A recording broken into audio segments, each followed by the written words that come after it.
Sistema Michoacano de Radio y Televisión presenta.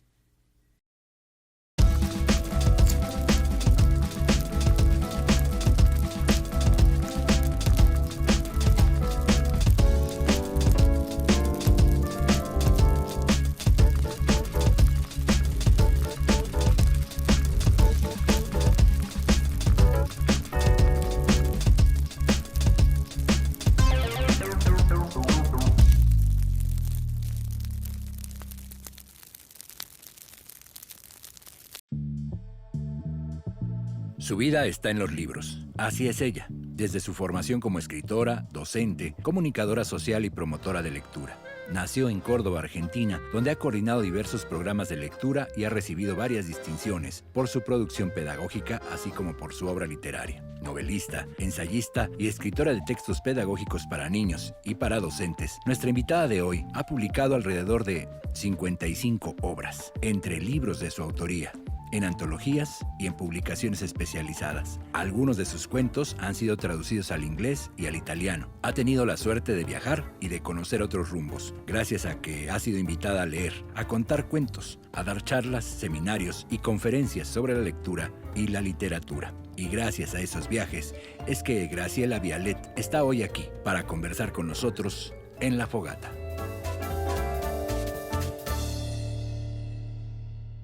Amigas y amigos de La Fogata, está encendida y humeante. Muchas gracias por estar aquí, por sintonizar el Sistema Michoacano de Radio y Televisión. Mi nombre es Antonio Monter y me siento muy agradecido con la producción, agradecido con la vida, agradecido con la Universidad Nacional Autónoma de México, con la Fiesta del Libro y la Rosa, por la presencia de Graciela Vialet, quien viajó desde Córdoba para estar en La Fogata. Podría presumir eso. Gracias, Graciela. Muchas gracias por invitarme. Estoy muy contenta de estar aquí con ustedes y en Morelia y en la Fiesta del Libro y la Rosa. A propósito de la Fiesta del Libro y la Rosa. ¿Leer vale la pena o debe valer el gozo? Leer, digamos, es mucho más amplio que lo que la escuela nos ha enseñado, que es el descifrado, ¿no? El conocer el abecedario, bueno, lo que le llamamos lectoescritura o alfabetización primaria. Leer es mucho más que eso. De hecho, leer se lee mucho antes que se aprender a escribir. Uh-huh. La humanidad leyó antes el mundo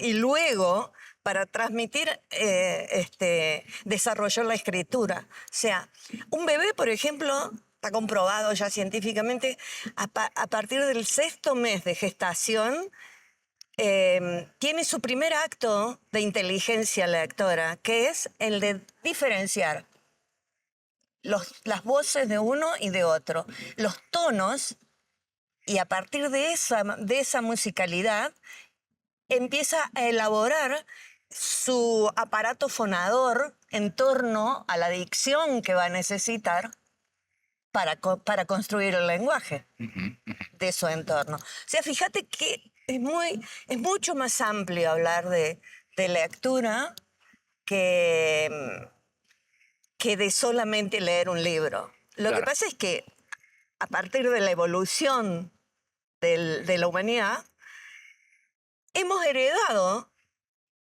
las culturas pasadas a través, y por suerte, de los registros de escritura, ¿no? Que no empezaron siendo libros, sabes que mucho antes empezaron siendo otros formatos.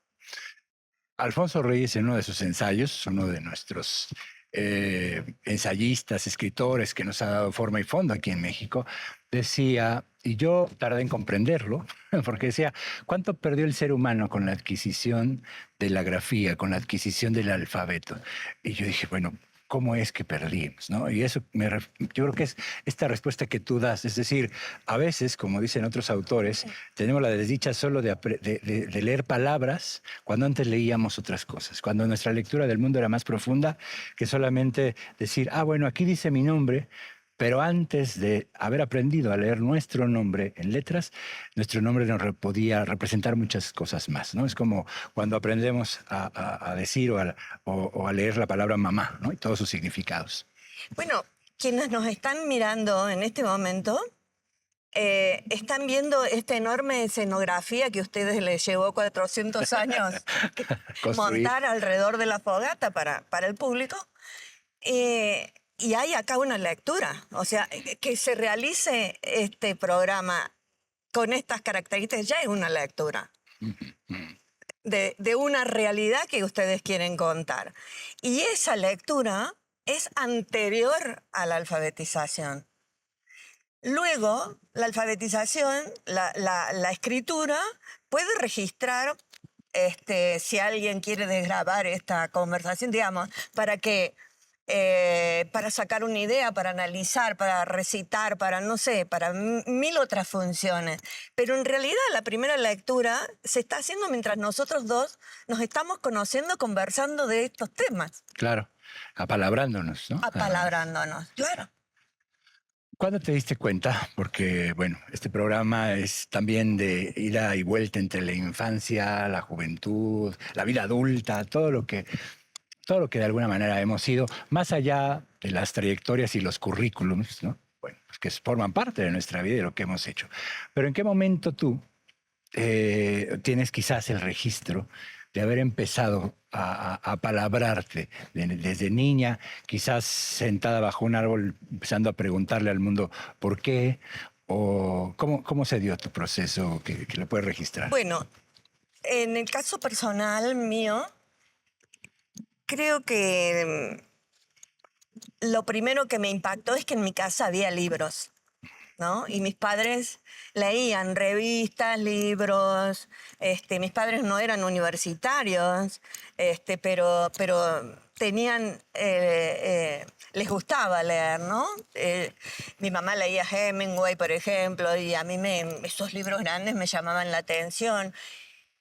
Iba a una escuela religiosa donde los libros eran una pesadilla. Todas historias santas, historia de cómo ser bueno, nada de literatura. Y yo empecé a distinguir eso gracias a que tuve un abuelo contador de cuentos. Mi abuelo era palestino y llegó a la Argentina a hacerse la América, como llegaban todos los inmigrantes. Y él, todos los sábados que yo lo visitaba, yo vivo en la ciudad de Córdoba, que es la segunda ciudad más grande de la Argentina, y mi abuelo vivía en un pueblo a 60 kilómetros de la ciudad de Córdoba.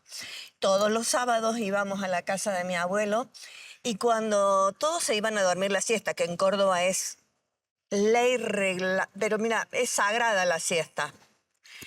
Sabes lo que es la siesta, ¿no es cierto? Sí, sí. La gente, acá desgraciadamente no se ejerce mucho, pero... Claro, acá yo por eso digo, porque acá no veo que nadie duerma la siesta.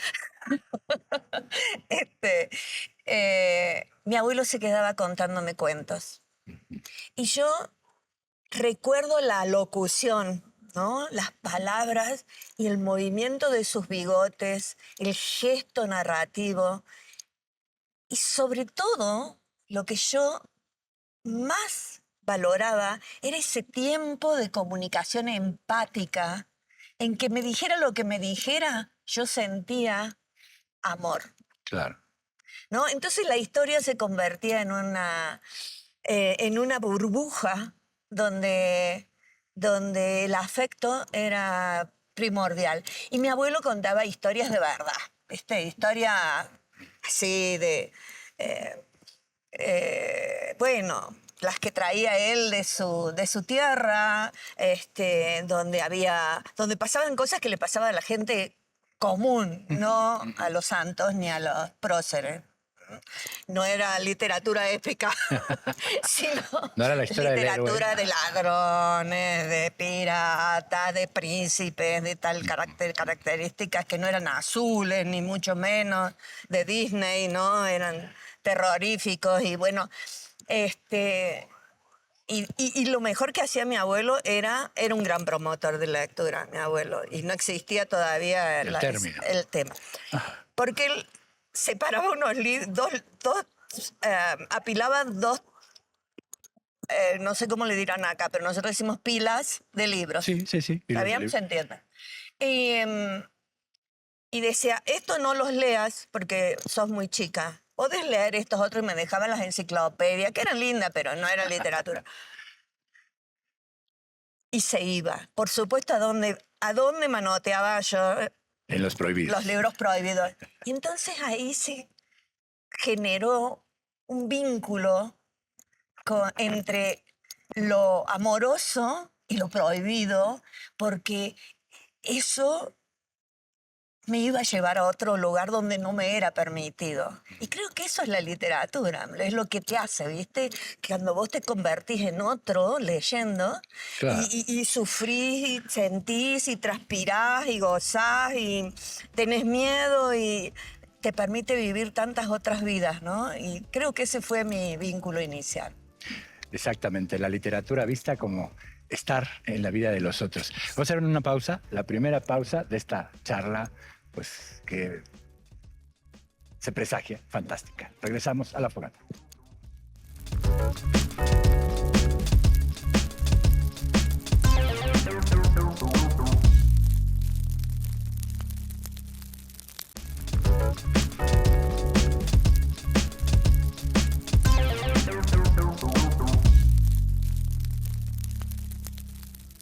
Regresamos a La Fogata con Graciela Vialet, escritora argentina, y ahorita que decía sobre este asunto de lo que de aquellas cosas que la prohibición genera. Decía Jorge Ibargüengoitia, escritor mexicano, que quizás una estrategia de la lectura en México, una buena estrategia para formar lectores era prohibir la lectura y pasar los libros por debajo de los pupitres en clase de matemáticas. Entonces, que a lo mejor podía como despertarse en los niños. Y también, bueno, me hiciste también recordar un libro que a mí me maravilla, me encanta, que se llama Como una novela, de Daniel Pennack. Porque esto que refieres acerca de lo que pasa en cierta edad cuando somos privilegiados y la abuela, el abuelo, la tía, el tío, la mamá, el papá nos cuenta un cuento y después viene el besito y buenas noches. Y dice Pennack, el problema es cuando después del libro viene un examen y viene una pregunta y qué quiso decir el autor y cuáles son los personajes principales, ¿no? Terrible, hasta te hace... Es como en la biblioteca cuando yo era chica en la escuela, que hasta había animales embalsamados, los libros estaban forrados con ese, no sé si acá se usa, pero con esos pliegos de papel araña, se llaman en Argentina, ¿no? Negro o azul. Uh-huh. Horrible, o sea, era como... Pero después sí, te venía este tema de qué quiso decir el autor y... Primero, querría hacer una pequeña salvedad con el tema de la prohibición. Mi abuelo lo usaba como una estrategia para tentar a la lectura. Pero también no puedo dejar de olvidarme que en los años de la dictadura feroz que hubo en la Argentina entre el 76 y el 83 del siglo pasado, se quemaban los libros en las plazas, se quemaban. Y se filmaban y te lo pasaban cada rato. La gente tenía que esconder sus libros, los enterraban, los ponían contra los muros. Digo, hay algunas prohibiciones, como en este caso, que son censura. Esto es otra cosa, ¿no? Como en alguna de las escenas del libro de Fahrenheit de Ray Bradbury, pues la lectura está prohibida porque te hace infeliz, ¿no? Exacto. Y por decreto hay que ser felices, entonces la lectura no, porque te hace infeliz. Claro. Y bueno, después de este primer encuentro con la lectura a partir de tu abuelo, ¿cómo vas siguiendo ese hilito y qué te lleva? Ahorita en el corte comentabas que estudiaste comunicación, pero antes de llegar a tu etapa universitaria, ¿cómo vas definiendo lo que vas a querer ser en la vida? A mí me gustaba tanto, y yo los cuentos, y yo lo veía a mi abuelo una vez por semana, que yo escribía cuentos que parafraseaba de las historias que mi abuelo me contaba. Y también ahí descubrí que empezaba a inventar. Y entonces escribía cuentos, los doblaba a los papeles, les ponía unas cartulinas, los dibujaba. Había forrado una cajita de zapatos, los coleccionaba, los guardaba bajo mi cama. Era todo un... Siempre, fíjate que era el secreto. O sea, siempre era una cosa... De hecho, me acuerdo que la primera vez que leí un libro de María Elena Walsh, que no me acuerdo cómo llegó a mis manos, me dio tanta risa porque es de puro humor, de humor pleno. Lo escondí porque dije, esto debe ser un pecado. Pero claro, pues ya en la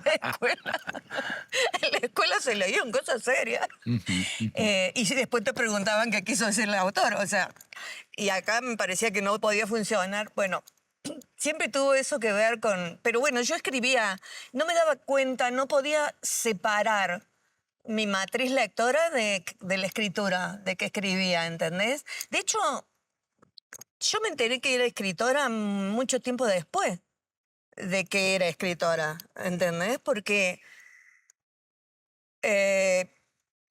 para mí era como la contracara de la moneda, ¿viste? Leer y escribir para mí era como una función natural. Y me parecía, como todos los niños del mundo, que los escritores estaban muertos. Y yo por nada del mundo quería estar muerta. O sea que tampoco me iba a definir como escritora, ¿me entiendes? Entonces, así fui construyendo y de hecho... Cuando gané, una vez me presenté en secreto de toda la familia a un concurso literario. Y cuando lo gané, yo me asusté. Porque dije, Dios, en el país de los tuertos el ciego es rey, seguro que algo se equivocó. ¿Cómo me van a elegir mi cuento? Bueno, es como que no me daba... Yo iba a ser periodista porque no me dio el físico para ser bailarina, que era lo que yo quería hacer.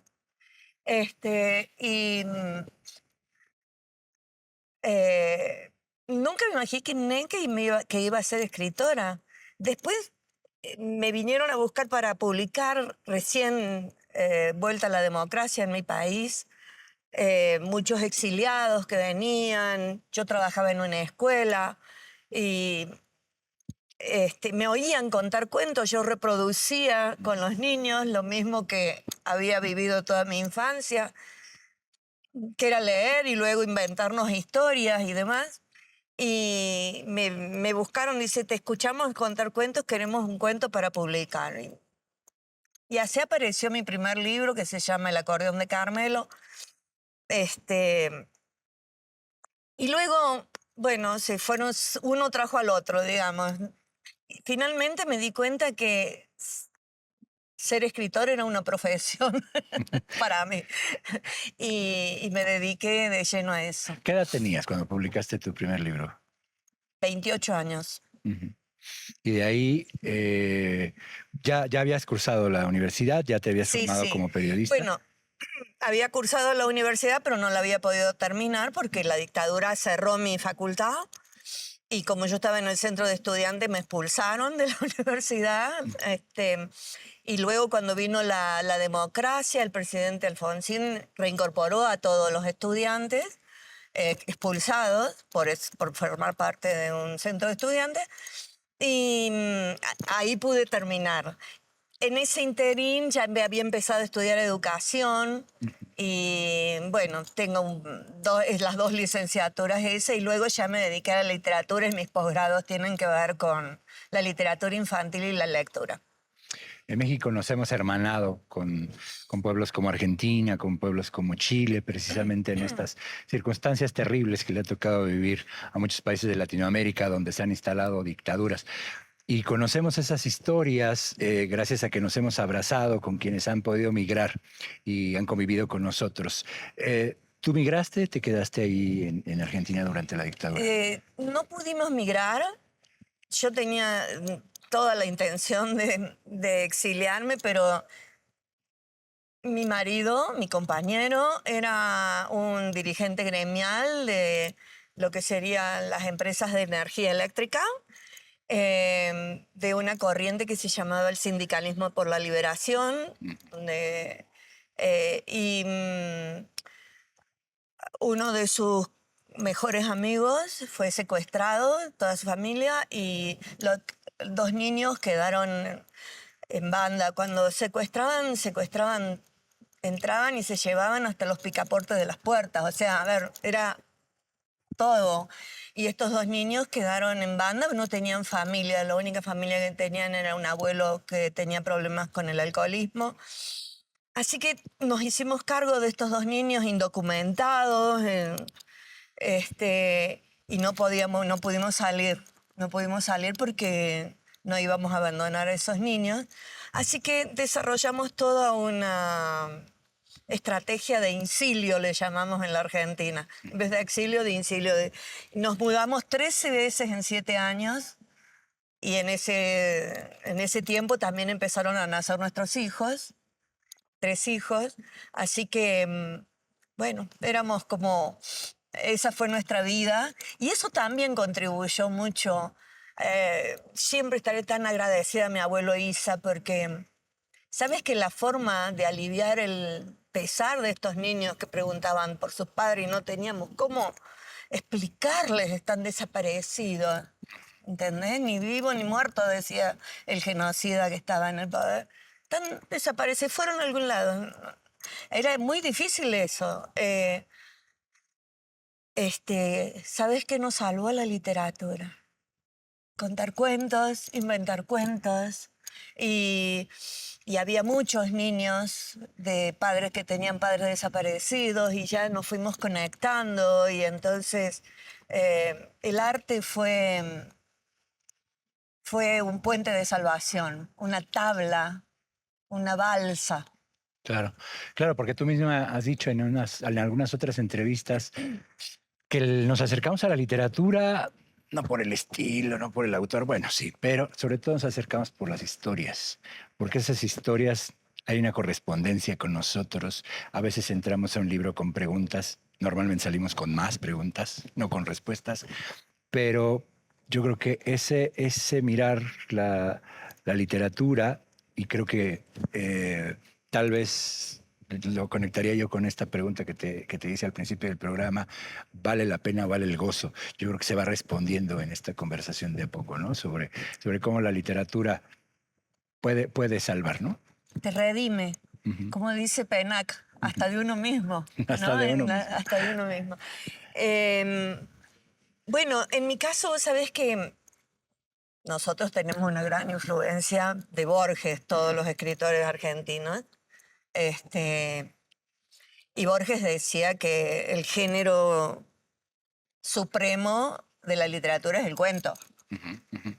Así que yo no iba a escribir una novela ni muerta, tenía que escribir cuentos y me exigía a mí misma el cuento, el cuento, el cuento. Y realmente escribir cuentos para niños, además, la gente cree que es fácil y no es. Todo lo contrario, porque la verosimilitud y la fantasía no son fáciles de transar y de trenzar una trama que realmente valga la pena, esta que, como dicen los españoles, que te mueve la tripa, ¿no? Pero me pasó, a raíz de esto que vos comentabas, ¿no? De las vivencias de uno, que a partir de haber tenido que vivir lo que te conté del incilio y de estos niños, que en un momento quedé paralizada literariamente. No podía avanzar, no había argumento que yo pudiera esgrimir o desarrollar que no tuviera que ver con la pesadilla de lo que habíamos vivido. Y finalmente cuando me atreví, me di porque lo peor que hizo la dictadura es que nos dejó tanto miedo, cuando finalmente me atreví y escribí una novela, me animé a escribir la novela Los sapos de la memoria, que habla sobre un muchachito que le han dicho a medias esta historia y sus padres no están. Es lo que yo había vivido, ¿no? No es la historia de estos niños, pero cuando finalmente pude escribir Los sapos de la memoria, fue como emancipador, ¿no? Claro. Poder haber sacado de mis dolores y de mis entrañas un tema que necesitaba compartir con otros jovencitos lectores para que no les hicieran tragar más sapos en, la, en sus propias vidas, ¿no? Ujú, ujú. Se me enchila la piel también porque nosotros por alguna otra razón, a veces también conocida o incluso hasta desconocida, hemos tenido que incorporar a nuestras narrativas cotidianas ese terror de saber que hay mucha gente desaparecida y que no saben en dónde están. Y bueno, pues tristemente. Vamos a hacer una pausa, Graciela, y regresamos para seguir charlando. La fogata, no se vayan, porque si le cambian, quién sabe dónde vayan a parar y hasta un par de neuronas pierden.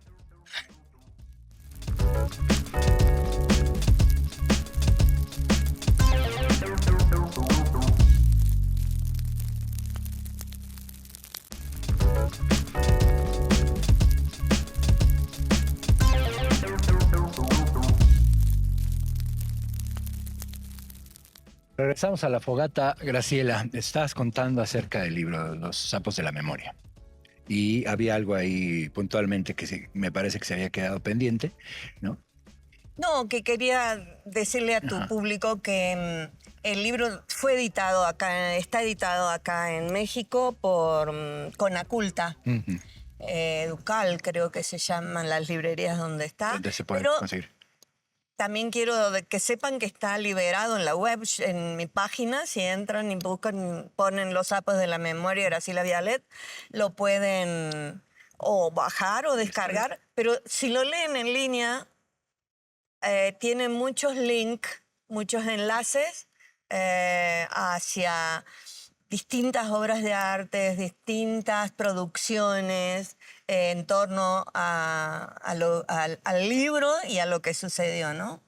Es decir que, bueno, a propósito de lo que dices, eres más integrada que apocalíptica en esto de, Totalmente. de la lectura en línea, de la lectura a través de libros electrónicos. Sí, sí. Y lo mismo, ¿sabes? Que se sigue editando. En Argentina creo que va por la edición número 35, no sé, pero está traducido al italiano, al portugués, al inglés, a varios. Y la gente sigue eligiendo, mucha gente sigue eligiendo el papel. Y mira que está en línea. Yo hace mucho ya que leo... no sé, que ya leo en mi tablet, pero ¿quién fue el que dijo que el saber no ocupa lugar? Yo no sé quién fue, algún griego debe haber sido uno de esos, pero digo, no había libros, porque yo ya no los puedo cargar más. Es una cosa, en cambio, en línea o en ebook es tan cómodo leer, ¿no? Que abrís la letra. Bueno, yo me he acostumbrado mucho, así que sí. Así es, yo tuve que pasar al libro electrónico, sobre todo por la letra, porque últimamente se editan los libros con una letra minúscula. Minúscula. Tú que has podido viajar por diversos países, más o menos se parecen las realidades lectoras de Latinoamérica. Acá te lo pregunto porque de alguna manera, digo, con el paso de las décadas y casi de un siglo, de pronto hemos volteado a ver a quienes de alguna forma le dieron esas primeras certezas a nuestros procesos educativos, ¿no? Hablabas hace rato de Alfonso Reyes, pero bueno, de alguna manera quienes estructuraron los procesos educativos y hay quienes dicen, bueno, es que ponderaron a los clásicos por encima de todo. Entonces, no sé si a nivel Latinoamérica pase lo mismo, que la educación se sostenga a partir de los clásicos, que no se permitan otro tipo de lecturas, otro tipo de autores, ¿no? ¿Cómo ocurre, por ejemplo, en Argentina o en otros países de Latinoamérica? Bueno, ocurre en toda Latinoamérica que seguimos reproduciendo el modelo de la colonización. O sea, hace poco, yo soy profesora de posgrado, doy literatura infantil en dos universidades en Argentina y soy investigadora en una universidad de España. En esta universidad de España, que hace posgrado en literatura infantil, se estudiaba solo literatura europea. Y yo les dije, escuchen, quienes hablan vuestro idioma estamos todos en América y en un país de África. Digo, a ver si se enteran de que existen otra literatura en tu propio idioma y que no es cierto que la literatura infantil nació en Europa, porque Perrault, los Grimm, los hermanos Grimm, todos trajeron la literatura que escucharon en la India, en la China, en la Polinesia, y la Cenicienta y la Caperucita, todos vinieron de allá. O sea, esa mirada eurocentrista tan profunda se sigue reproduciendo en los programas escolares, en los programas de las escuelas primarias, secundarias. Digo, todo bien con seguir con la cátedra de literatura española, me parece muy bien que estudiemos, pero a ver, que podamos tener cátedra de literatura paraguaya.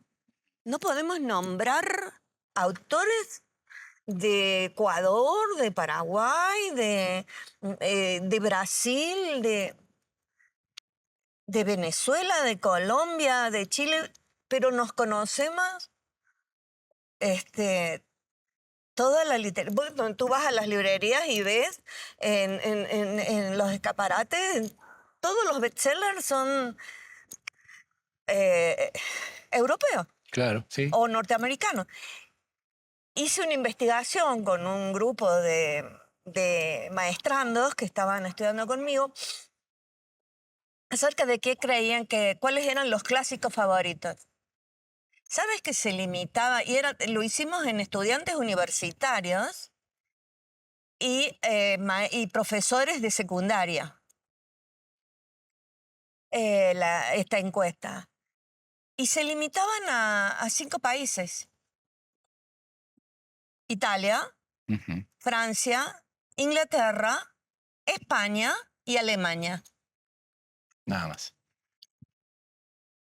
Y le llamamos literatura universal. O sea, mira qué grandilocuencia. Ujú. El universo tiene, no sé, más de 400.000 galaxias. Y nosotros somos un planetito de una que se llama Vía Láctea. O sea, esta mirada central sigue siendo colonizadora. Yo trabajo fundamentalmente en mi área académica en desmistificar eso en la literatura infantil, que es mi. Y estudio las literaturas orales de los pueblos originarios de América, de los pueblos africanos. Bueno, hablando de África, pregúntale a cualquier joven o a los televidentes cuántos países, no te digo en literatura, cuántos países de África pueden nombrar. Ujú. Pocos, ¿no? Sí, sí, sí, sí. Pero de Europa te sabes las capitales, el nombre de las avenidas, dónde cruzó la calle Lady Di, en qué, o sea, tenemos que reflexionar sobre eso, ¿no? Y la literatura hace eso. Cuando nosotros nos adentramos en literatura como la de Ciro Alegría, el peruano, ¿no? En El mundo es ancho y ajeno, ¿no? Cuando nos adentramos a mirarnos, empezamos a entender inclusive otra cosmovisión del mundo. Ujú. Por ejemplo, tú le dices a un profe de primaria, ¿cómo enseña al niño a escribir, a redactar? Con introducción, nudo, desenlace. Eso es absolutamente europeo. Nuestros pueblos originarios, los pueblos orientales, tienen estructuras narrativas que son cíclicas, que no terminan ni empiezan. El caso más típico, por ejemplo, es de los cuentos de las mil y una noches, que en realidad la primera versión es de lo que hoy conocemos como Irak profundo, del Irak profundo. Eran cuentos que se iban enlazando, contándose alrededor de la fogata, ¿no? Así es. Y no existía Sherezade. Scheherazade es un invento europeo para darle introducción, nudo y desenlace. O sea, la propia narrativa europea, que no está mal que esté. Claro. Digo, lo malo es que desconozcamos que el mundo es ancho y ajeno. ¿Alguna Y vez, nos es ajeno. alguna vez leí que García Márquez dijo, o lo leí tal vez en alguna introducción de uno de sus libros, de los talleres que daba, ¿no? de literatura, que quizás no nos hacían falta más libros, sino más fogatas, ¿no? Por todo lo que se genera a partir de las fogatas. Y bueno, preguntarte también, porque creo que es un tema importante, hablando de literatura infantil, porque ahí es donde se gesta, se germina. Y en esto puede ser una percepción personal, pero celebro la visión que se tiene sobre las niñas y los niños en Sudamérica.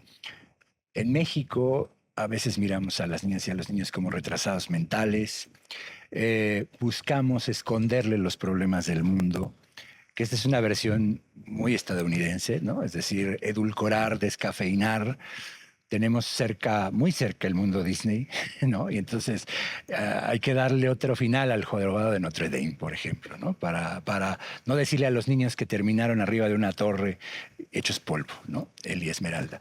¿Cómo es a nivel Latinoamérica, pero sobre todo también cómo combatir esta circunstancia de mirar al niño, a la niña como en un retraso mental?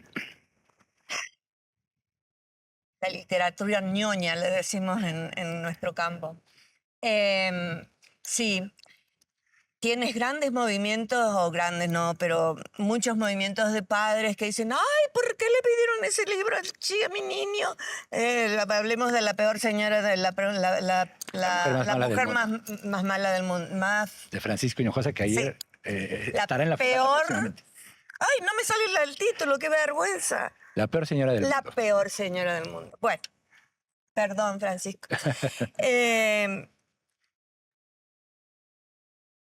Y quieren esa literatura ñoña, de final feliz, de la Cenicienta, de la Bella Durmiente, o sea, siempre esa mirada, por supuesto, con el barniz de Disney, ¿no? Digo yo, porque cambiadas absolutamente, las historias originales son tremendas y maravillosas, las originales. Pero además, con una circunstancia de esos mismos padres que le dan, para que no moleste el niño, el teléfono y juegan juegos que son absolutamente bélicos, sexistas, monárquicos, antiempáticos en todos los sentidos, pero le exiges al libro que sea... O sea, es una doble moral. Que tenga final feliz. Es una doble moral que al niño lo encapsula en una fórmula que luego se reproduce en el modelo político que domina, ¿no? Que es el del consumo. El modelo de la publicidad, el modelo de ser tan hermosa como esa Cenicienta rubia, esbelta, tipo Barbie, el de que siempre estés insatisfecho, que es la base de la publicidad, en la síntesis de cómo, para generar ese vacío existencial que la literatura de verdad te dota. ¿Por qué? Porque en la literatura de verdad, en la literatura que no escatima, que no concibe a los niños como personas en estado que algún día servirán para algo porque serán grandes, ¿no? Y entonces dicen, bueno, lo voy a rellenar con esto para que sea bueno. ¿De dónde viene eso? Claro. Ese niño, en el mismo momento en que nace, la vida le pertenece a él. Y lo mejor que los padres y los adultos podemos hacer por él es precisamente enseñarle que existen los dragones, no para que tengan miedo, sino para que sepan que pueden derrotarlos. Estoy parafraseando a Chesterton, que él decía algo parecido a esto.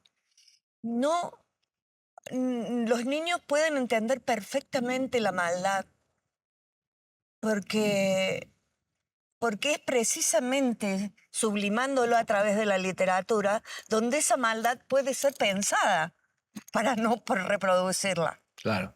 En cambio, cuando todo cierra perfecto y entonces, ¿qué hago? ¿Qué busco?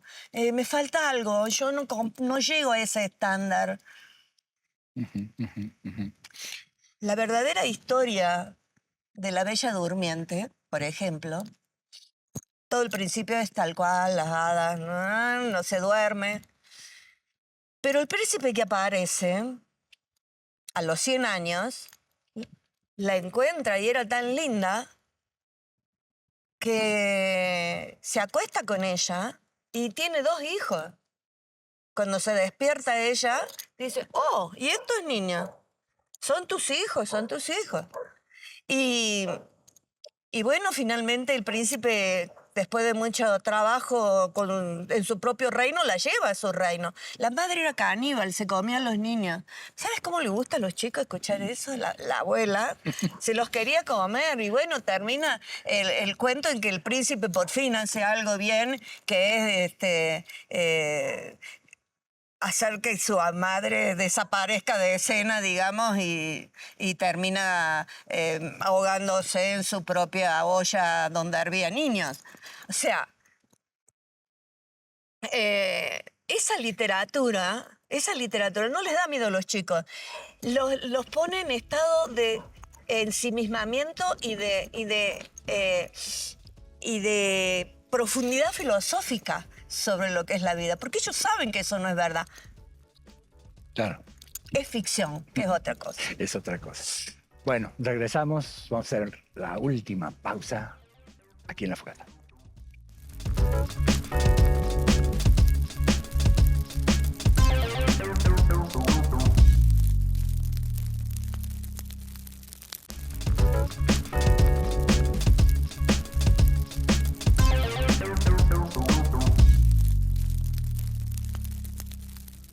Regresamos a La Fogata, Graciela. Nos quedan 7 minutos que ojalá podamos hacerlos una eternidad. ¿Quiénes han sido tus autores, tus autoras de cabecera, las que te han dado? Aquí yo digo comúnmente código postal, ¿no? Las que tú digas son aquellos y aquellas que por un lado a lo mejor determinaron la posibilidad o la querencia de ser escritora, incluso de seguir leyendo, y que a lo largo de tu vida pues, han significado.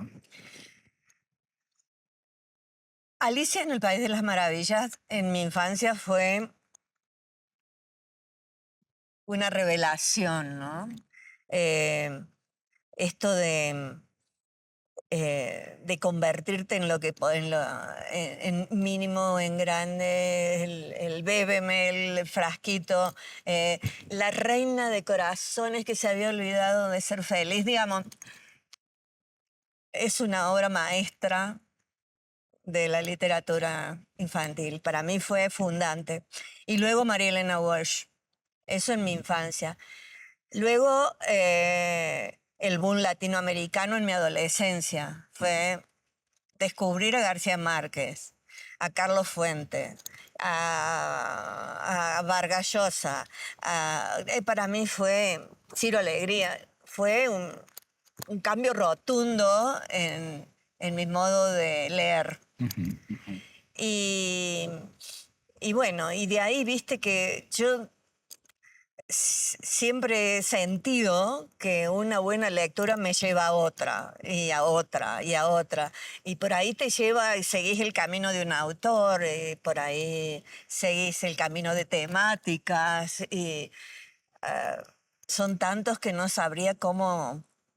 Uno de mis autores favoritos en literatura infanto-juvenil acá en México es Antonio Malpica. Me parece un grande, yo creo que es el más prodigioso de Latinoamérica en la actualidad. Pero bueno, muchos. Eres disciplinada, digo, y hablo de esta disciplina que muchos escritores han ponderado, diciendo hay que escribir de 5 de la mañana a 12 del día, todos los días, por el resto de la vida, porque si no, no se es. Eh, o no. ¿Cómo es tu vida de escritora en ese sentido?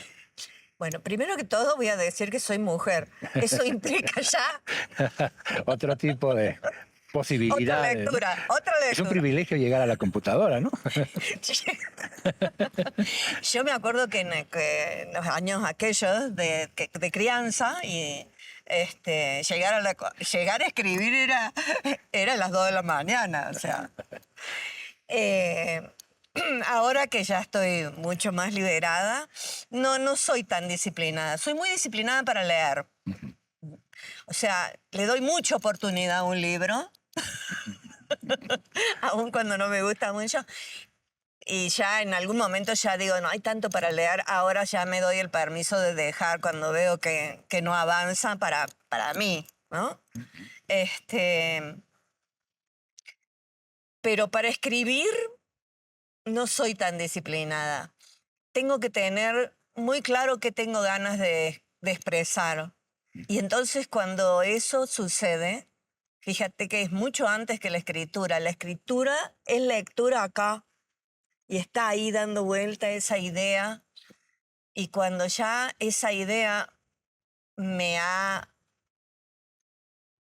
poseído, ahí estoy segura de que puedo empezar a escribir.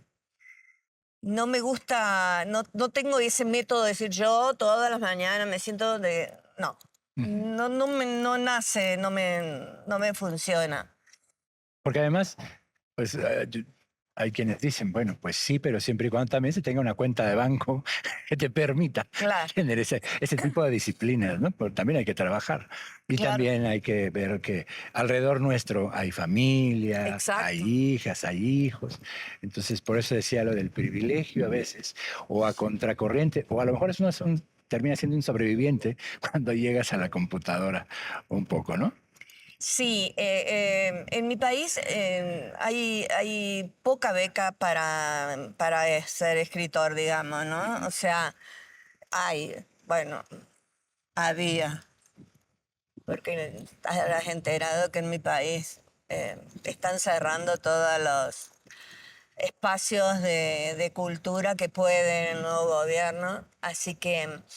Pero lo mismo nunca han sido suficientes. Yo, por ejemplo, no hubiera podido vivir con una beca. Así que siempre he tenido que trabajar en la docencia, en mi caso, que me encanta, pero no hubiera sobrevivido, no hubiera llegado hasta que hoy en día ya puedo, porque tengo más de 50 libros publicados en muchos lados y acá en México inclusive, pero pero hasta llegar acá había que comer y había que darle de comer a muchos niños. Claro. Graciela, pues muchas gracias por haber estado esta noche aquí en La Fogata.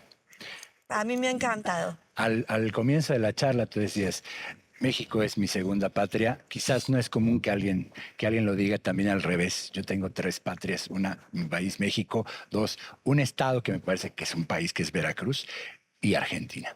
Yo a Argentina le debo también mucho a sus escritoras, a sus escritores, Borges, Cortázar, Juan Gelman. Quizás, como decía Germán de Esa, un escritor mexicano, solo tendrían una deuda los argentinos con nosotros, que es habernos enviado a Libertad Lamarque. Pero bueno, algún día cobraremos venganza tal vez. Muchas gracias. Hermoso. Gracias, Muchas Graciela. gracias De a verdad, ustedes. un privilegio tenerte aquí en La Fogata. Y bueno, pues nos hermanan Argentina y México. Y bueno, pues además campeones del mundo, ¿no? Encima, y papa. A ver. Y papa, bueno. Motivo de otra charla aquí en La Fogata. Gracias a Graciela Vialet, que estuvo aquí esta noche. Gracias a este maravilloso equipo de producción que hace posible llegar hasta todos ustedes. Mi nombre es Antonio Montero. Adiós.